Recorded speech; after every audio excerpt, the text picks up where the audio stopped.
আমাদের 15 বছর যারা লুট করেছেন, চুরি করেছেন, ব্যাংক ডাকাতি করেছেন, লুটপাট করে নিয়ে চলে গেছেন, তাদেরকে ধরেন, তাদেরকে শাস্তি দেন। আমাদের কৃষকদের কিন্তু প্রচুর উৎপাদনশীলতা আছে।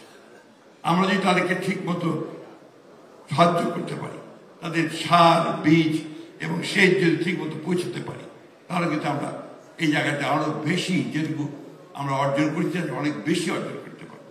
আমি ব্যক্তিগতভাবে মনে করি যে বাংলাদেশে ব্যবসায়ীদের ব্যাপারে আসলে চিন্তা ভাবনাটা পরিবর্তন করা দরকার। এখানে সম্ভবত ডক্টর ইনামুল হক সাহেব এই কথা বলেছেন যে চোর ধরা ব্যাপারটা না থেকে এখানে ট্রাস্টের ব্যাপারটা খুব ইম্পর্টেন্ট। ব্যবসায়ীদেরকে যদি আমরা বিশ্বাসী না করি, তাহলে সে আমার ব্যবসা করে আমাকে সে কি দেবে, এই বিষয়গুলো আমার মনে হয় খুব জরুরি। আরেকটা বিষয় যেটা আমি একটু জানতে চাই আপনাদের সামনে, আমাদের 15 বছর যারা লুট করেছেন, চুরি করেছেন, ব্যাংক ডাকাতি করেছেন, লুটপাট করে নিয়ে চলে গেছেন, তাদেরকে ধরেন, তাদেরকে শাস্তি দেন। তাদের যে ইন্ডাস্ট্রিগুলো আছে, তাদের যে শিল্প কলকারখানা আছে, সেগুলো যে হাজার হাজার মানুষ কাজ করছে, সেগুলো বন্ধ করে দিয়েছে। 14 লক্ষ বেকার হয়ে গেছে আগে, তারা যাবে। এই বেকারত্বটা আমরা সৃষ্টি করছি কেন?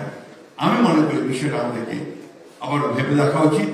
এই কারখানাগুলোকে আমরা কিভাবে চালু করতে পারি, এই প্রতিষ্ঠানগুলোকে আমরা কিভাবে এই মানুষগুলোর কর্মসংস্থানের সৃষ্টি করতে পারি, সেটা আমাদের দেখা দরকার। 1975 সালে যখন আপনার পট পরিবর্তন হলো, তো সেই সময় অনেকে ভেবেছিল যে তারপরে বাংলাদেশ বোধহয় ডুবেই যাবে, কিন্তু শহীদ প্রেসিডেন্ট জিয়া রহমান সাহেব কিন্তু টেনে উপরে তুলেছিলেন। একটা বটমলেস বাস্কেট থেকে সেটাকে একটা সম্ভাবনার একটা জনপদ তৈরি করতে সক্ষম হয়েছে। আমাদের কৃষকদের কিন্তু প্রচুর উৎপাদনশীলতা আছে। আমরা যদি তাদেরকে ঠিক মতো সাহায্য করতে পারি, তাদের সার, বীজ এবং সেচ যদি ঠিক মতো পৌঁছতে পারি, তাহলে কিন্তু আমরা এই জায়গাতে আরো বেশি, যেটুকু আমরা অর্জন করতে চাই, অনেক বেশি অর্জন করতে পারি। আপনারা একটা জিনিস খেয়াল করে দেখুন, 1971 সালে যখন আপনার স্বাধীনতা যুদ্ধ হয়, সেই সময় বাংলাদেশে আমাদের জনসংখ্যা ছিল 7.5 কোটি। খাদ্য ঘাটতি ছিল 28 লক্ষ মেট্রিক টন। আমার মনে হয় জাহাঙ্গীর সাহেব আছেন সামনে বসে, আবার উনি ভালো বলতে পারবেন, অর্থনীতি কৃষির মানুষ। সেই বাংলাদেশ কিন্তু এখন প্রায় খাদ্যে স্বয়ংসম্পূর্ণ। অর্থাৎ এই খাতে কিন্তু আমরা যথেষ্ট অর্জন করেছি, যেটা আমাদের কৃষক, আমাদের কৃষি বিজ্ঞানী এবং যারা কৃষিতে কাজ করছেন, তাদের যথেষ্ট অবদান রয়েছে। আমাদের আরেকটা বিষয়ে কিন্তু আমাদের খুব বেশি লক্ষ্য করা দরকার, যেটা আমরা ইতিমধ্যে আমরা চিন্তা করেছি। স্বাস্থ্য খাতে আমাদের অনেক বেশি কাজ করা দরকার। একই সঙ্গে যে বিষয়টা সবচেয়ে বেশি প্রয়োজন, শিক্ষা খাতকে আমূল পরিবর্তনকে আমাদের জনগণের উন্নয়নের উপযোগী করার জন্য সবচেয়ে বেশি শিক্ষা খাতকে ঢেলে সাজানো দরকার। এই বিষয়গুলোতে আমরা ইতিমধ্যেই চিন্তা করেছি এবং আমরা অবশ্যই সামনে যে আপনার এখানে আছে ভবিষ্যৎ পথরেখা, শুধু অর্থনীতি, এটাতে শুধু অর্থনীতির পথরেখা হলেই হবে না, সঙ্গে রাজনৈতিক পথরেখাটাকেও কিন্তু আপনার স্টেবল হতে হবে, তাকে স্থিতিশীলতা থাকতে হবে, তার একটা স্থায়িত্ব থাকতে হবে। সেই লক্ষ্যে ইতিমধ্যে আমরা কাজ করেছি।